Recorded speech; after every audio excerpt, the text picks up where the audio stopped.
if you don't know something or something is not clear, just raise your hand and I will try to explain. So as much as I can. Yes, so hello everyone, my name is Rafał, and I would like to present to you a small talk today about the build value and other builders. The goal of this presentation is to show everyone the better way to domain your model classes in your Flutter application and encourage you to write more libraries with builders.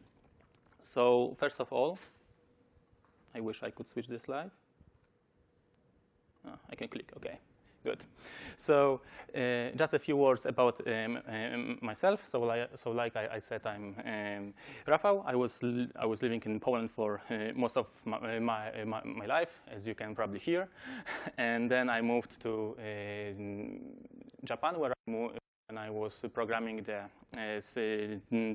streaming service for Android. And then 1 year ago, I moved to UK, where I'm working in Ocado. So yes, just maybe a little bit more about my Flutter experience. So that's what probably interests you more than my personal life. So first time I tried the Flutter probably around 2 years ago. It was like pre-alpha state and built small GitHub client. I can say that it wasn't easy at that time because of lack of the documentation and stuff. But I still felt excited because of the hot reload and all, not wasting time with Gradle build. And when I moved to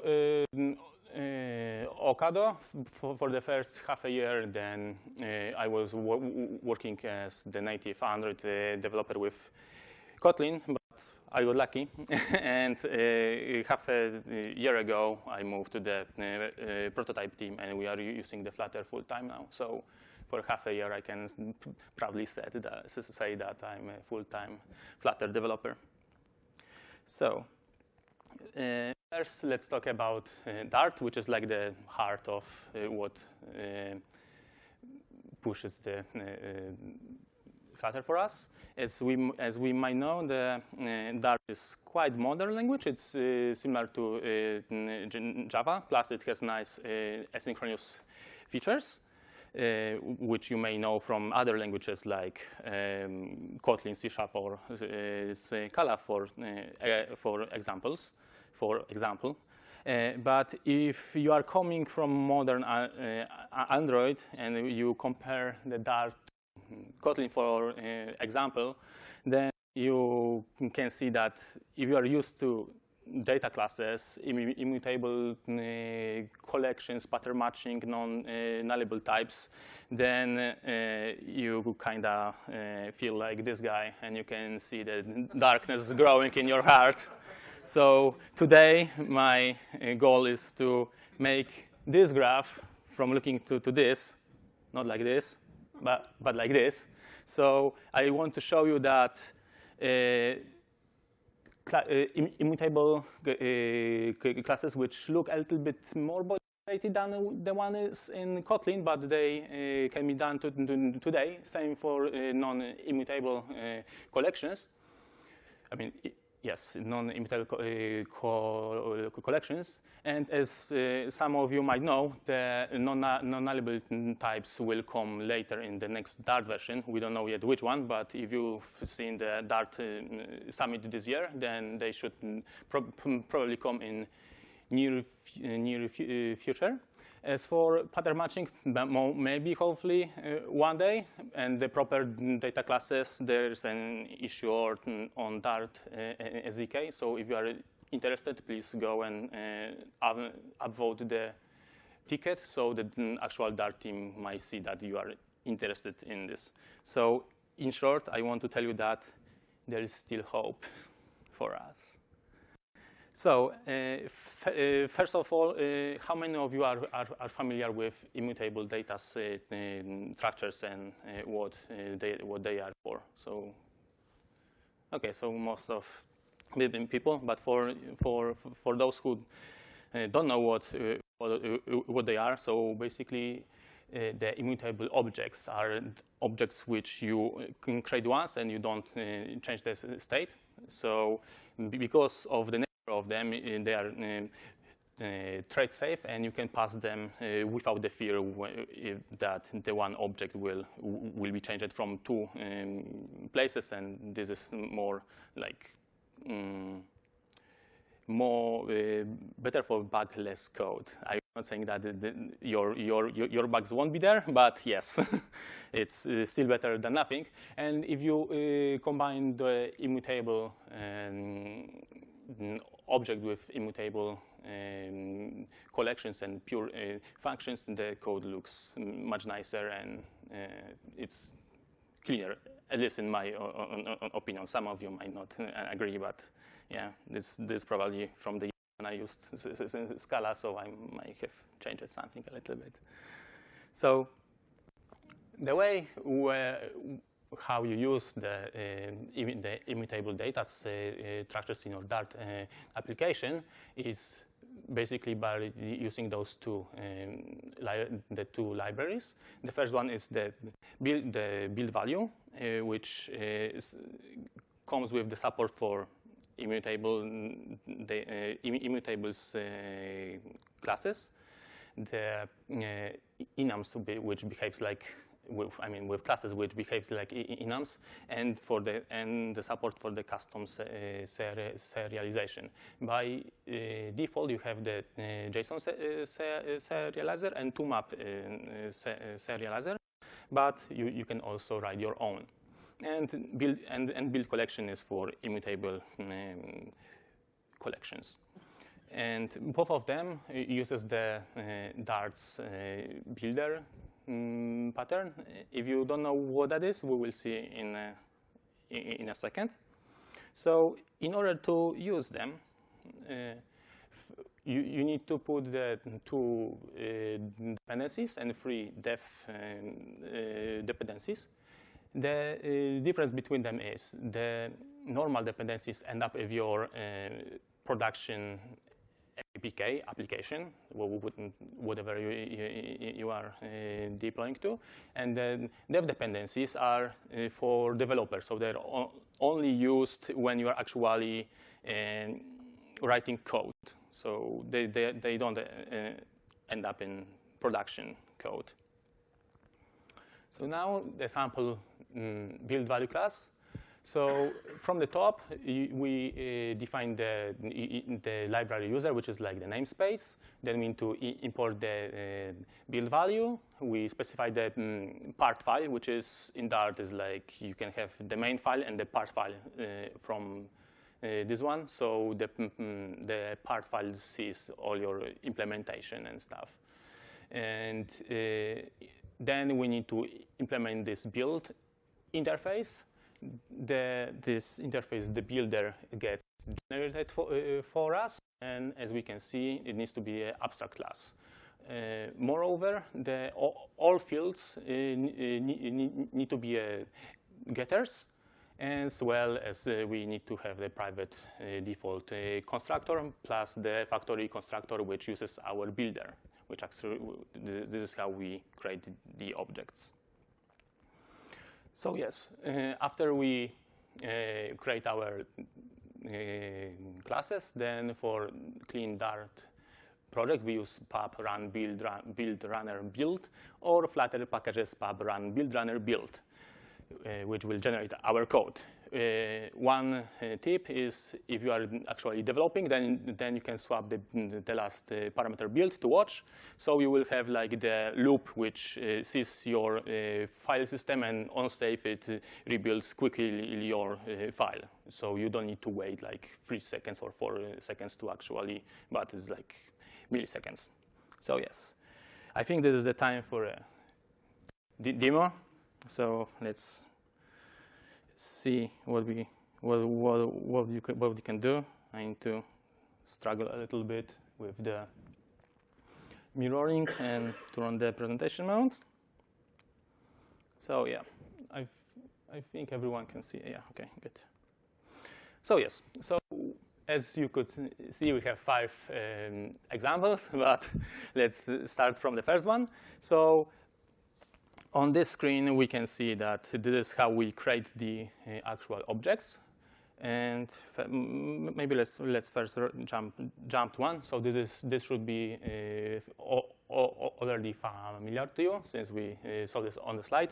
The additional thing here is the new field and the three methods. Well, one field and two methods for serialization, but we will talk about this in a minute. So let's just jump back to our example. So yeah, so this is our build pattern. So what we are doing here, we are specifying the builder function, the builder function, and then set the variables to our builder in our builder, which ends up to creating our object. So if we check what's the type of this is our user. And what we are doing in this example, we are creating two users. Then we are compare them. Then we are creating another user, and then we want to try to actually compare if this is the same user. Then we are copying it and compare once again. So first, let's run this code and see what's the output of our program. So yeah. So first, I think you can see, yeah. So we can see the selection. So first, as we can see, the build value not only creates us immutable classes, but it also generates for us nice toString method. So we don't need to generate, as we can see, this is print nicely for us. And if we go to the comparison, which is here, this is false. But if we move to the user which has the same values, we can see that this is true. So not only we have toString, but we also have hash method and equals method. So we also don't need to generate it manually.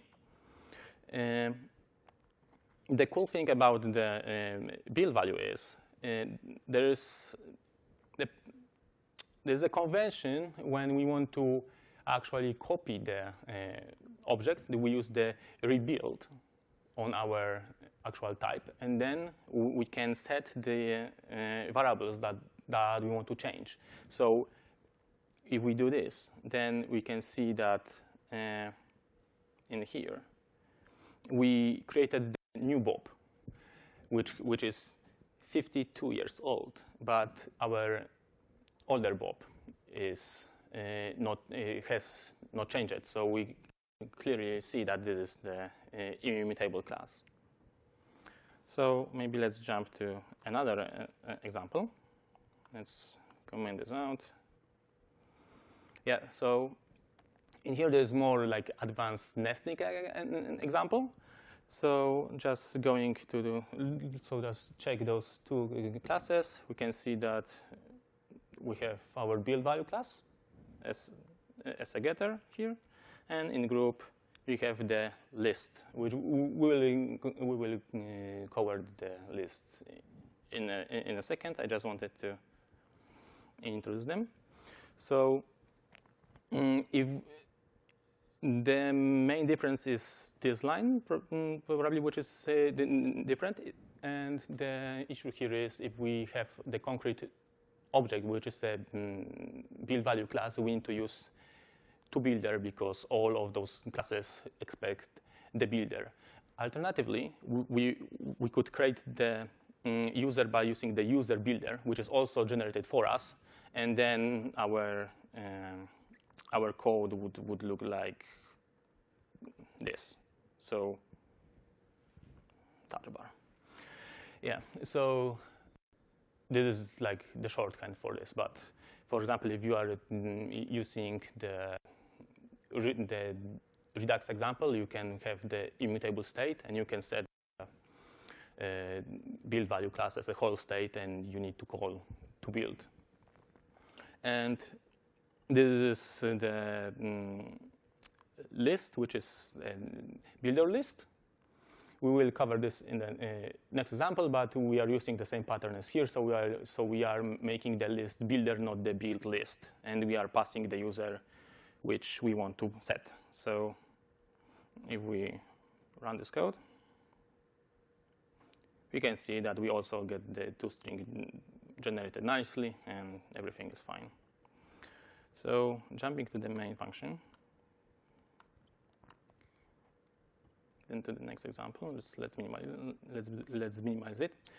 We see that there is not much in this one, but if we run this code first, let's make it a little bit not expected. So yeah, so we can see that our user got. I think I touched the table. Please come back.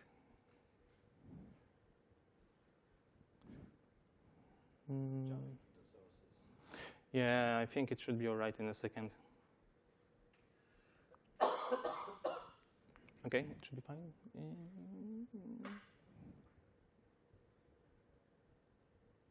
Should I just replug it, maybe? Yeah.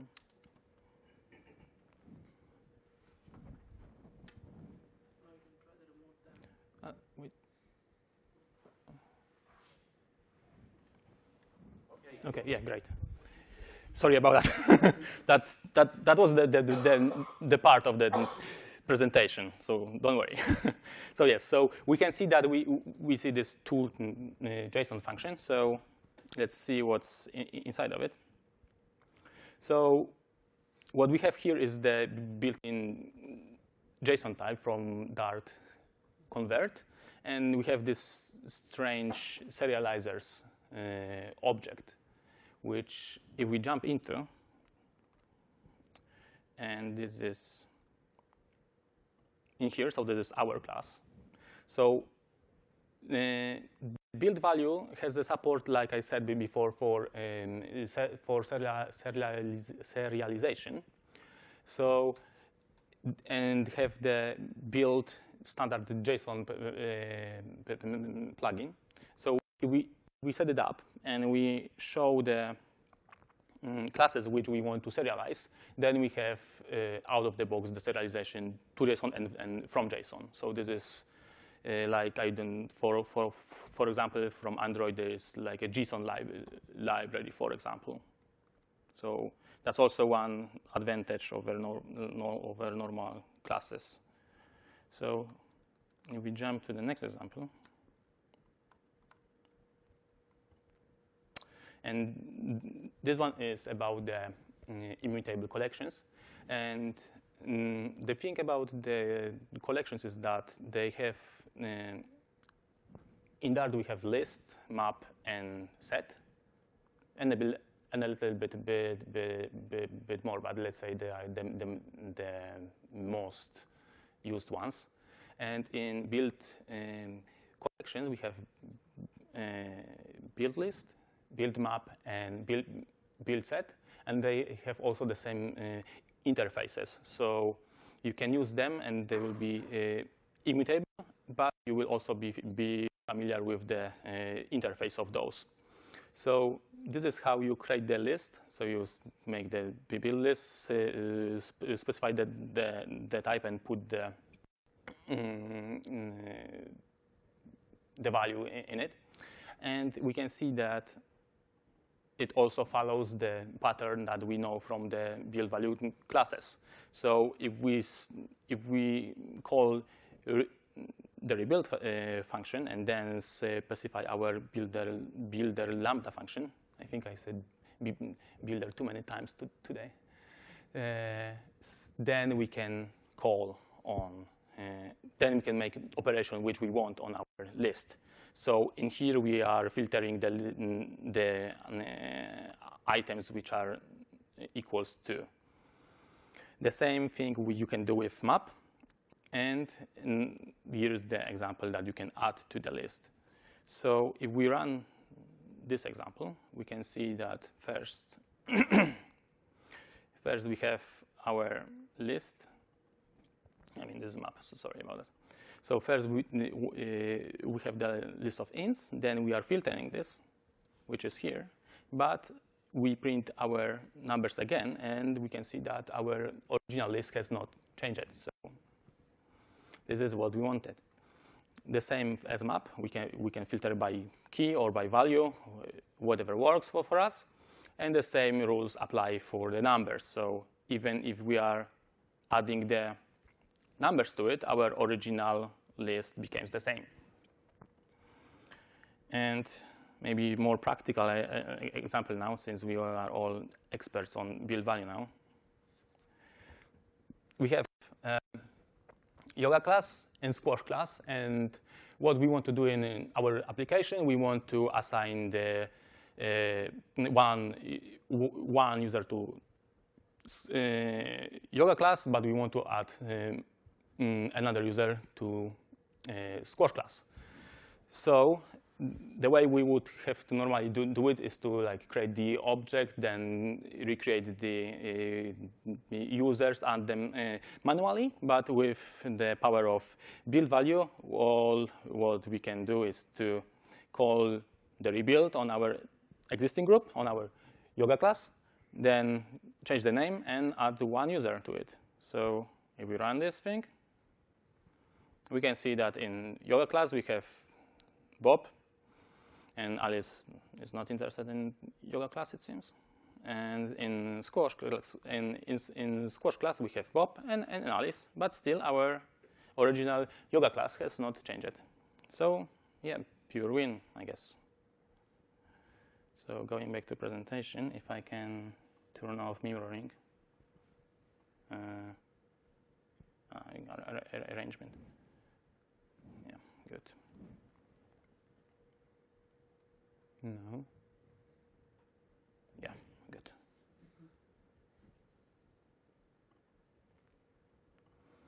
So yes, maybe I've convinced you. I hope I did. And now we are thinking, okay, it's nice, but how does it work? How is it possible that in normal Dart there is no immutable structures, and what can I also do with the code generation that we saw?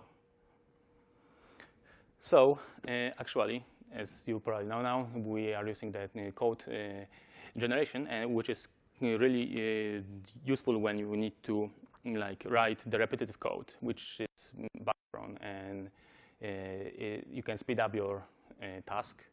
And what else? You can write all kind of things like dependency injection, which is, for example, Kiwi, dry ice, or the good REST client, which is Chopper.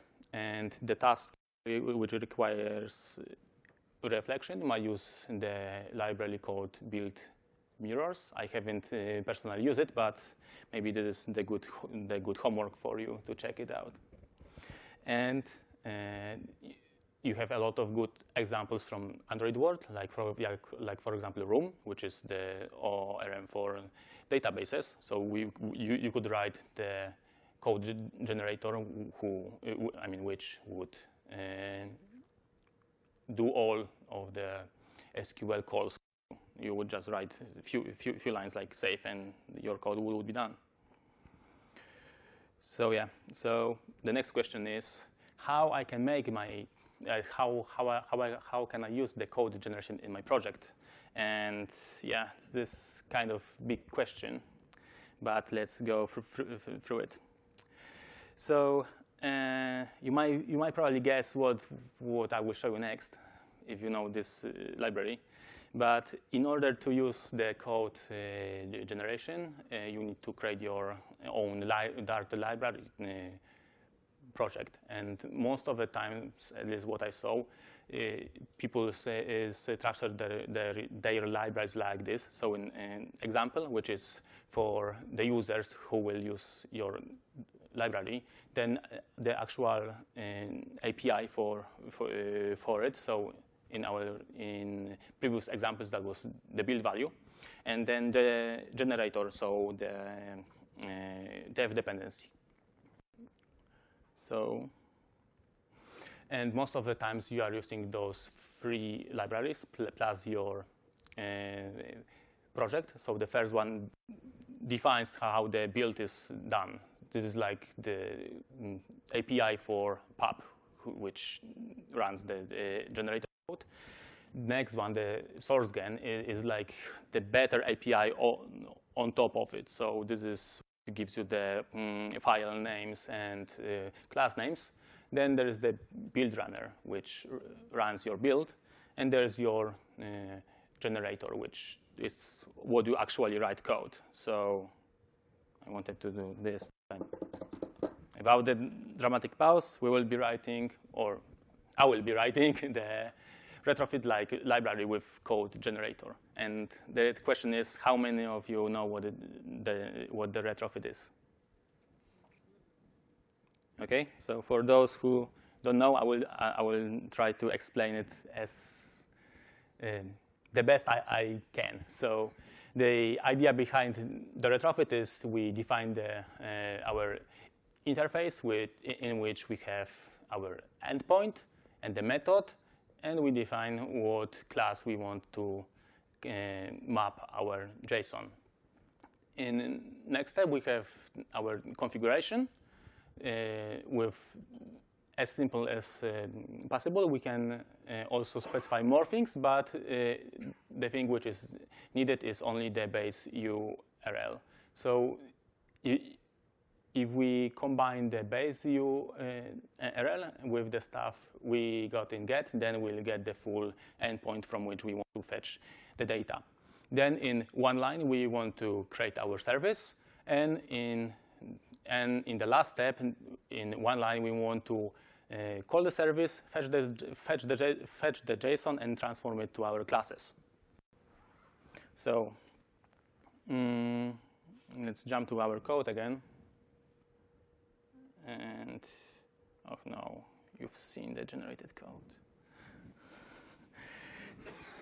No, not supposed to be a surprise. But yes, so we already know the structure of our project. So first, let's jump to the main function, which is in bin. This is not the Flutter project. It's the simple Dart one, just for you to know. And here we can see what I just told you in those simple steps. So we have our simple configuration with the base URL. Then we are creating our service, and then we are fetching the JSON from our service. So if we run this code, we are fetching, and yes, done. So if we jump to our class, we can see that this is our build value class. The only new thing is this field. And what this does is like, I think in JSON is like the serializable. So this specifies the field in your actual JSON.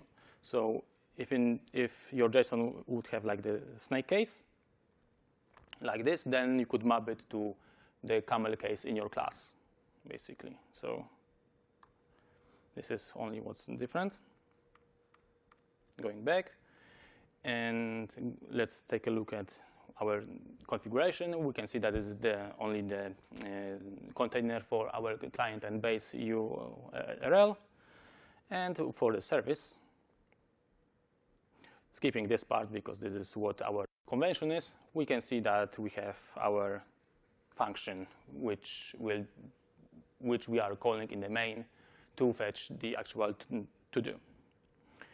So this is everything that we need to specify. So let's check how this thing is working. So we can see that we have our current product, the retrofit. So let's quickly check it. We already seen this class. This is the configuration class. The annotation is get, so this is our annotation on top of the method. And the REST service is our custom abstract class. If you noticed, if we go to our service, this class is used as our implementation class. So, and you might be wondering why is that, and let me answer your question in a second. But first, we need to talk about the hardest thing, I guess, in builders.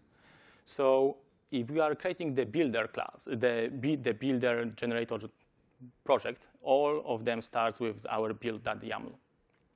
I won't be talking about everything in here. If you are curious and want to create your own one, please visit this link. I will share the code because you would all fall asleep here if I would need to explain it. I just want to highlight this step, which is the target, which shows our first class when the build runner runs. So this is the first endpoint which you need to go to check how the build is done. So if we go here, because this is this file, all which is here is telling us that we need to run this retrofit generator. So that's all. And if we jump to our generator, and now there's a key point, like how this thing is working. So the way the build runner works is it scans all of your files. So for each file, this function will run, this generate one. Then then there's our check, which is if it's a class and if it's our the REST service. And if this is true, then we are running our code generator, which is basically this. I won't be explaining how it does, because this is probably the best to look by yourself. But what I want to highlight here is the code generation is pretty nice and has really nice, pretty nice DSL if we are using the code builder function. So if we can see here, there's like simply creating the class using this double dot builder pattern. So we specify the name, the fields, the constructors, we can have many of them, what our class will extend, and the methods. So yeah, if you are curious how to make your own library, it's worth checking, I guess. So the last thing, I guess, is to see if it's working. So let's remove it. I hope it works. So yeah, let's remove our generated classes. Let's open the terminal. Yeah, so you might remember what the command was, but it was the pub run build runner build.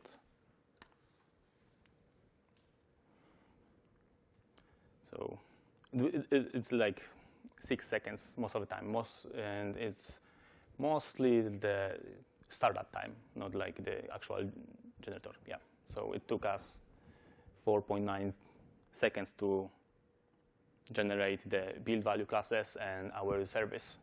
So we can see that this is the actual code which we are generating.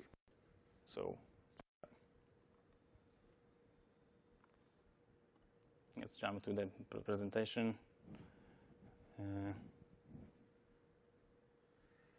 Yep. This is funny because the only thing why I move back to the presentation is to show thank you.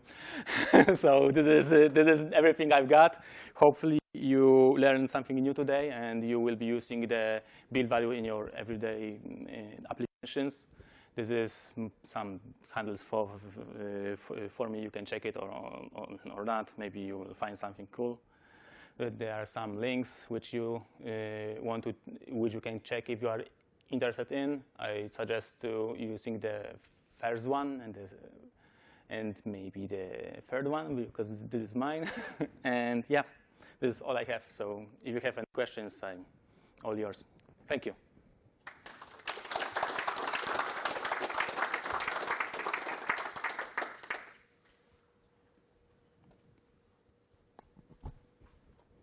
Anyone? Any questions?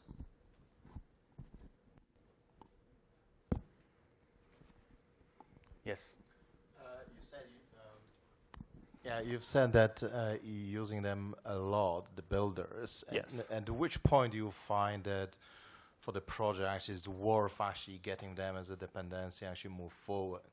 Have you found this breaking point is like, oh my God, it'll be actually too much work to have? Well, this is a tricky question because if you are used to like Kotlin and stuff, then you probably want to put them every time you are starting something new. But if you are just starting with Flutter and Dart, maybe this is not the right point. First, let's get familiar with the syntax, how the API looks like, and stuff like this.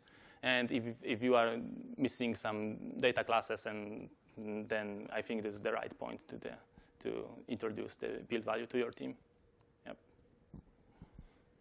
Anybody else? No? All right. Well, thank you very much, Rafal. Round of applause.